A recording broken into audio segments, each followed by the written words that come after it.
So I keep seeing the conversation online saying, oh, photographers are going to be put out of a job with AI. We're scared. What do we do? One, not this photographer. Two, some of y'all should be nervous. I'm not gonna lie to you. Like, I'm seeing it. Some of it looks good. These birthday photo shoots, they bringing spotlights. They doing the retouching. As long as you got all your fingers and your toes, hey, I don't know what to tell you. And to be honest, some of these photographers use AI for like backgrounds and whatnot anyway, but you ain't hear that from me. But let's talk from a consumer standpoint.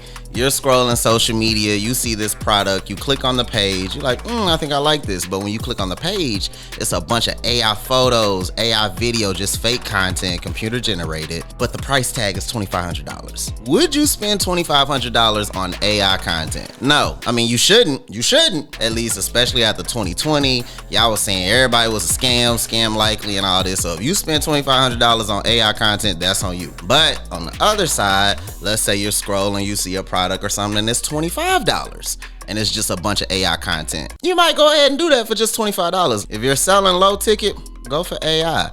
If you're doing like a mock-up or presenting what something could look like, go for AI. If you're selling high ticket, you need to go in that studio, fold them arms and take them pictures, because nobody is sending you thousands of dollars for computer generated content. The difference with human generated content is it builds trust, it adds value, it has that personal connection with the person that allows you to think, okay, this is the real person I can talk to. I'm more likely to trust them than somebody with extra fingers popping out their hands. Like, count them, I got all 10 right here. I'm not knocking AI, there's a time and place for everything. But when you're ready to come into that studio and actually sell something high ticket, come holler at me. Book that shoot.